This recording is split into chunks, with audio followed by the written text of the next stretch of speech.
Next 2 minutes के अंदर इस स्क्रीन पे मैं आपके सामने नीट 2026 फिजिक्स में पूछे जाने वाले 45 में से मिनिमम 35 से 40 क्वेश्चंस कहां से आएंगे, किस टॉपिक से आएंगे, उसमें क्या फार्मूला यूटिलाइज होने वाला है, ये सारी चीजें प्रेजेंट करने वाला हूं।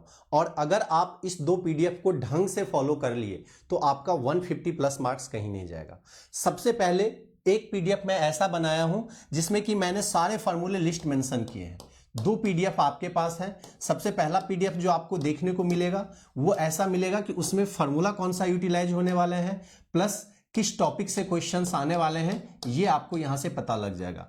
एंड दूसरा जो पीडीएफ है आपके पास, इस पीडीएफ को यूज करके आप डायरेक्टली एमसीक्यू आइडेंटिफाई कर सकते हो कि कौन से एमसीक्यू आएंगे और किस पैटर्न के एमसीक्यू आएंगे। और ये सब मैंने कैसे किया है, 39 इयर्स के पेपर को एनालाइज करके।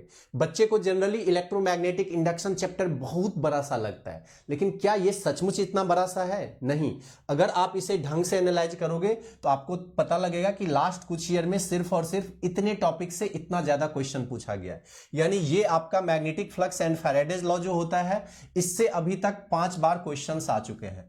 आपके पास मोशनल ईएमएफ सबसे ज्यादा पूछे जाने वाले टॉपिक, अभी तक यहां से 6 टाइम्स क्वेश्चंस आ चुके हैं। अगर आप चार्ज इंड्यूस्ड रोटेशनल ईएमएफ की बात करोगे, सेल्फ और म्यूचुअल इंडक्टेंस की बात करोगे, तो अभी तक 6 टाइम्स यहां से क्वेश्चंस आ चुके हैं। मतलब अगर किसी बच्चे ने इस टॉपिक में कुछ भी नहीं पढ़ा है, लेकिन सिर्फ और सिर्फ ये 3 पार्ट्स काफी अच्छे से करके चला जाता है, तो उसको ये क्वेश्चंस जरूर करने को मिलेगा। सिमिलरली अल्टरनेटिंग करंट बच्चे को बहुत हार्ड लगता है। अब आप सिंपल देखो यहां पे कि जो प्योर कैपेसिटिव सर्किट होता है, प्योर इंडक्टिव सर्किट होता है, आरसी या आरएल सर्किट जो होता है, इससे अब तक कितनी बार क्वेश्चंस पूछा जा चुका है, इतने बार क्वेश्चन पूछा जा चुका है।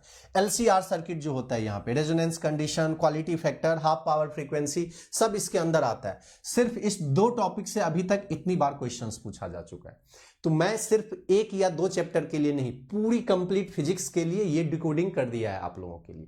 कंप्लीट फिजिक्स को अच्छे से डिकोड कर दिया है, जिससे आपको पता लगे कि किस टॉपिक से कितनी बार क्वेश्चंस आया हुआ है और कौन से टॉपिक सबसे ज्यादा इंपॉर्टेंट है। अगर कोई बच्चा एसी में ज्यादा तामझाम नहीं करता है, सिर्फ ये 2 से 3 टॉपिक अच्छे से करके चला जाता है, फिर भी वो एसी का क्वेश्चन सॉल्व करके आ जाएगा। और अगर आपको ये पीडीएफ चाहिए तो K² ऑफिशियल टेलीग्राम चैनल पे आपको जाके इस पीडीएफ को डाउनलोड करना पड़ेगा। नेक्स्ट, ये तो पहली पॉइंट थी, ये तो फर्स्ट पीडीएफ है जहां पे कि मैंने कंप्लीट फिजिक्स को डिकोड करके ये बताया है कि किस टॉपिक से और किस फार्मूले से नीट 2026 में क्वेश्चंस आएंगे। और आपको मिनिमम 35 से 40 इसमें ऐसे फार्मूले टॉपिक्स मिल जाएंगे जो कि नीट 2026 में आने वाले हैं। वीडियो को सेव करके रख लेना, एग्जामिनेशन के बाद आके वेरीफाई कर लेना।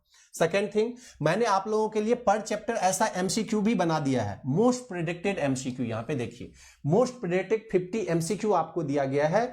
अगर आप इसको जाके चैप्टर वाइज प्रैक्टिस कर लेते हो कि कौन से क्वेश्चंस हैं, कौन से ऑप्शंस होंगे, अगर आपसे ये क्वेश्चंस नहीं होते तो डिटेल सॉल्यूशन भी यहां पे दिया गया है कि इस क्वेश्चंस को सॉल्व कैसे करते हैं। और अगर आप पर चैप्टर ये 50 क्वेश्चंस कर लेते हो तो आपको और कुछ भी करने की जरूरत नहीं होगी, क्योंकि इसमें एनसीईआरटी भी इंक्लूडेड है, पीवाईक्यू भी इंक्लूडेड है, जेईई मेन के क्वेश्चन इंक्लूडेड है। तो आपको इसके अलावा कुछ और नहीं करना है, सिर्फ और सिर्फ इस 50 क्वेश्चंस पे फोकस करना है। और ये पीडीएफ आपको कहां मिलेगा? इसके लिए आपको K² ऑफिशियल टेलीग्राम चैनल पे जाके ब्रह्मास्त्र फिजिक्स का लिंक करना है, या फिर आप K² कैरियर इंस्टीट्यूट का ऐप डाउनलोड कर लीजिए प्ले स्टोर से, और उसमें आप ब्रह्मास्त्र नीट फिजिक्स करके चेक कीजिए, वहां पे आपको ये मिल जाएगा। और इसमें फिजिक्स के सभी चैप्टर के वो मोस्ट एक्सपेक्टेड क्वेश्चंस दिए गए हैं जो कि एनसीईआरटी, पीवाईक्यू और जेईई मेन का फिल्टर है। तो आप इसे कोई प्रैक्टिस कर लीजिए। ये 2 अगर आप करके चले जाते हो तो आपका 150 मार्क्स कहीं नहीं जाएगा, और 150 लाने से आपको कोई नहीं रोक सकता।